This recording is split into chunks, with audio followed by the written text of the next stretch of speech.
The following vlog may not be suitable for all viewers. Viewer discretion is advised. Creepers! What's going on, you guys? I hope you guys had a beautiful Memorial Day. I sure did. I wanted to bring you guys back here to Southwest Portland. I'm again at Riverview Cemetery. It is a pretty gloomy day here in Portland. But you can definitely tell that there's been some people up here the last couple days bringing flowers to people that have passed and served our country, people that they have lost. I wanted to come up here and check out the ambiance of that, which at the end of this vlog you guys are going to see something very special that they do up here every year for all the vets and people that have given their lives to our country. But besides that, I wanted to say thank you so much for creeping with me. And this vlog is definitely really cool for me. Not only do I love past history, anything that has to do with people related to Portland or buried here, anything that's tied into Portland, I love, especially when it comes to sports, any kind of history events, but especially I love old sports history. I was an avid baseball and basketball card collector as a kid, and I grew up watching baseball. To this day I still watch. So when I found out the people that were buried up here amongst everybody, I started doing more research on a couple people that I thought would be really awesome to share their stories with you guys.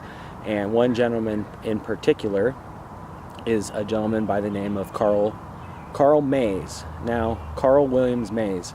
Now, Carl Williams Mays grew up actually in Missouri and grew up very, very poor.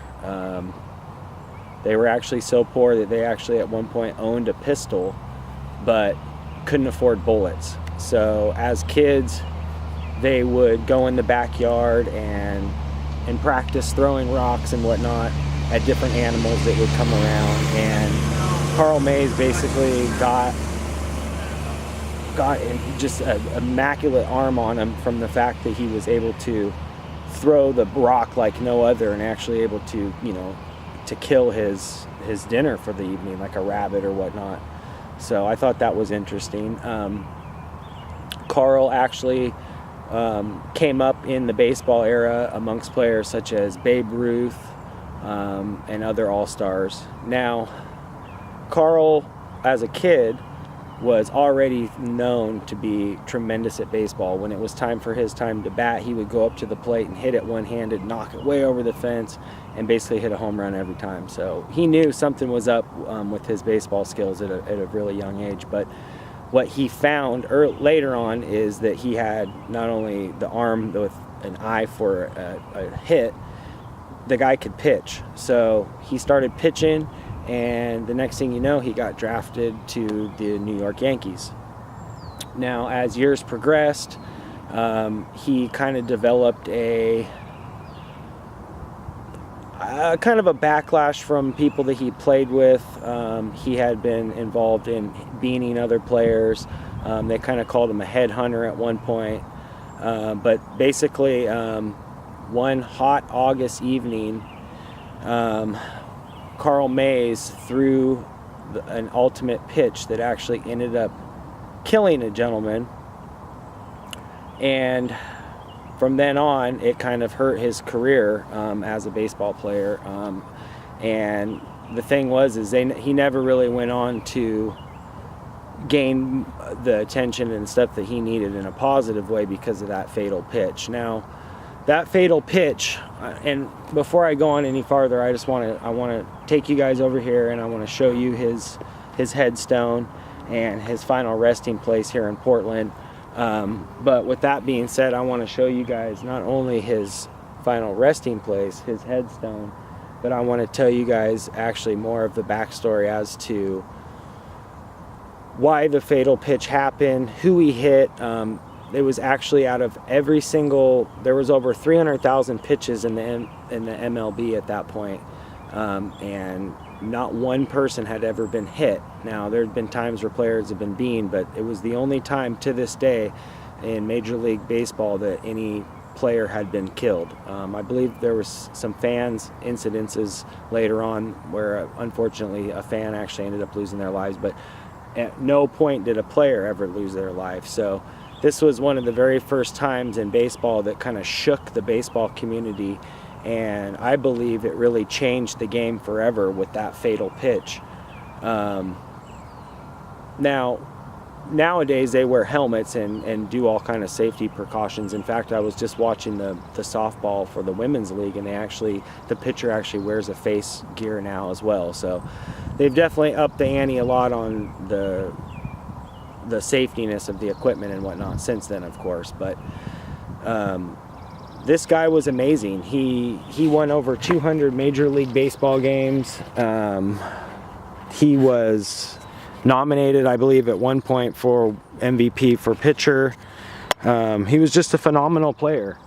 And that's the thing, is this guy wasn't remembered for what he did great for baseball, except for he threw the ultimate pitch that ended up killing a gentleman by the name of Ray Chapman on August 16th of 1920. So back then baseball was a lot different, and the pitchers were actually accused of muddying the ball, which meant they would take a little bit of mud from the pitcher or the sand and kind of put a little spin on it when they would throw it. Now, as years gone on, he decided he would retire, and he never actually made it into the Baseball Hall of Fame. But Carl William Mays actually made it to the State's Hall of Fame, and years later they tried to do a grassroots campaign to not only initiate Carl, but the gentleman Ray that he had killed that night. Ray Chapman was his name. So unfortunately Ray took a hit, but in fact I believe that it changed baseball forever. So this guy is definitely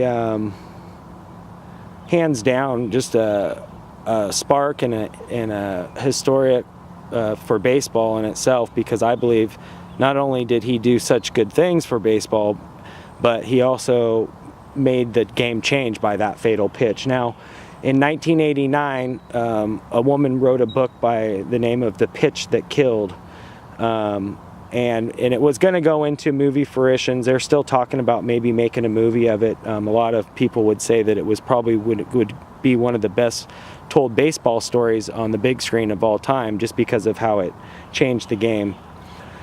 So with that being said, I wanted to take you guys up here and introduce you to Carl William Mays, because not only was he a great player and wasn't really known for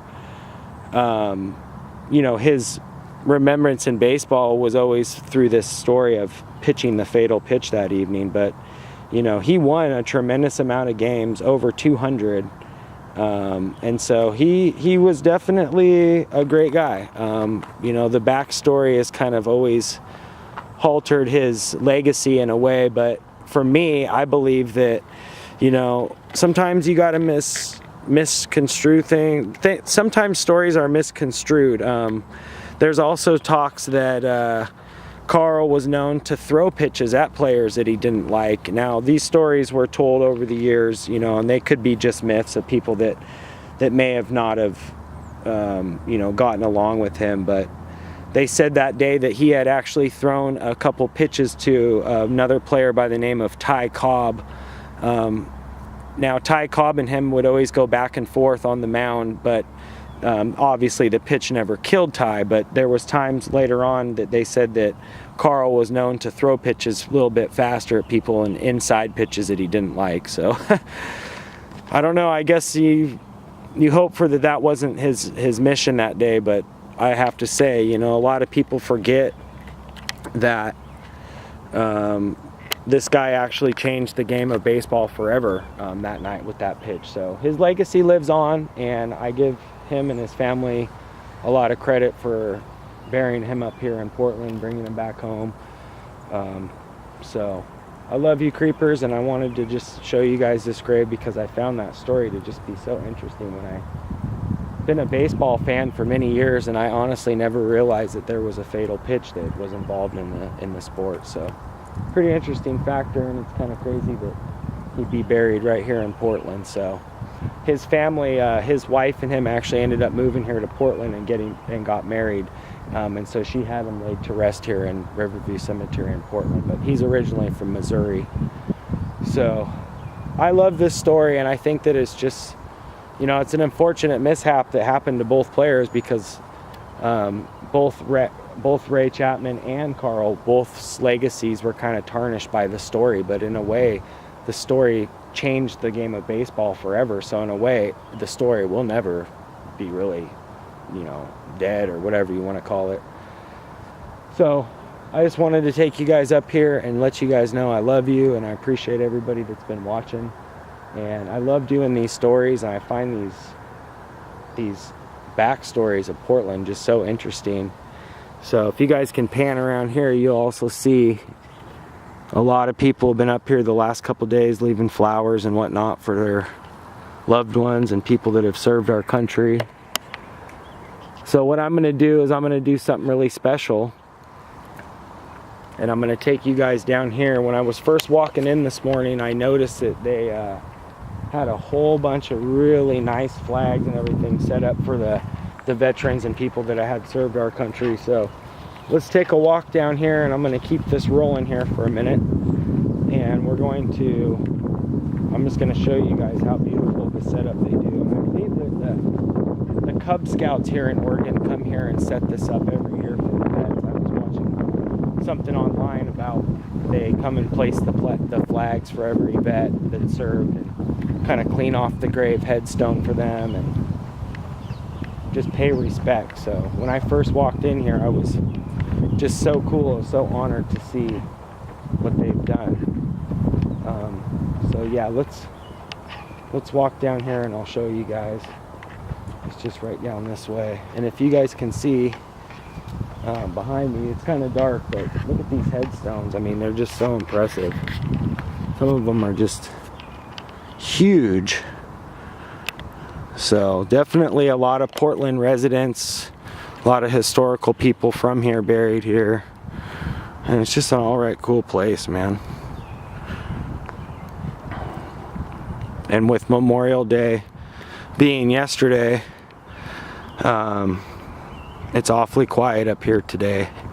Everybody kind of came up here the last couple days to pay respect, so I figured I may as well come up here and give you guys another view of this beautiful Riverview Cemetery.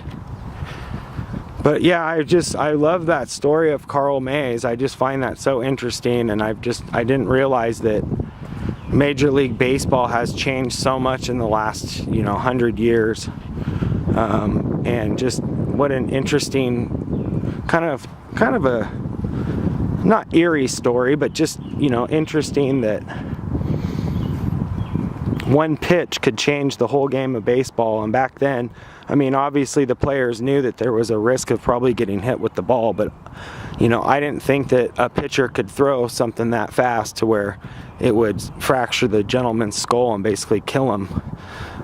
Ray Chapman didn't even make it to first base. He collapsed on the way, and that's why I kind of gave the disclaimer on the front of the video, because of the fact that it is pretty kind of a graphic thing to think of as somebody losing their life to a fast pitch to the head. And they say that he basically collapsed on the field and had such a huge skull fracture that was it was unfixable, and he ended up dying that evening or the next evening. So here's this setup, you guys, of the flags here at Willamette National. And so we're gonna go over here, and since we're already up here, and pan over here and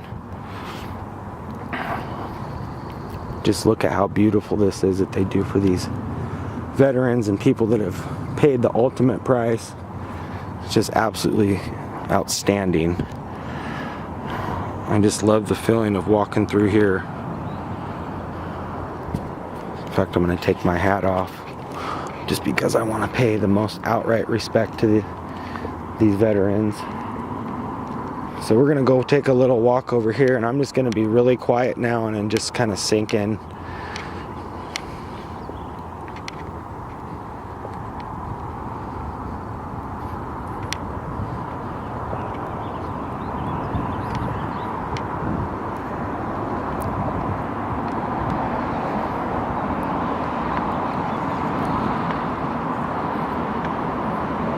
That's amazing.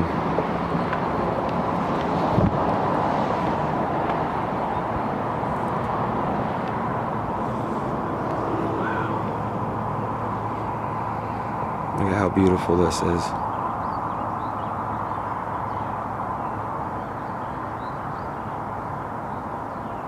What an honorable thing.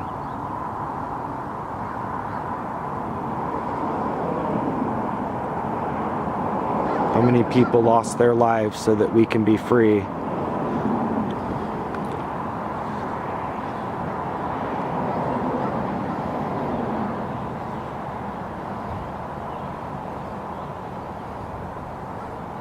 Wow.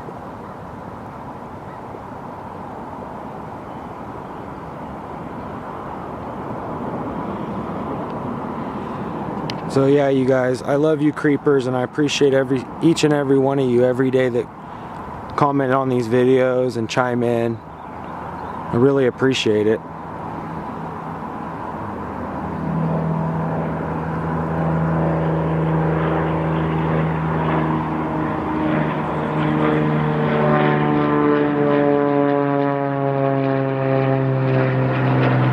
Love you creepers. Out for now.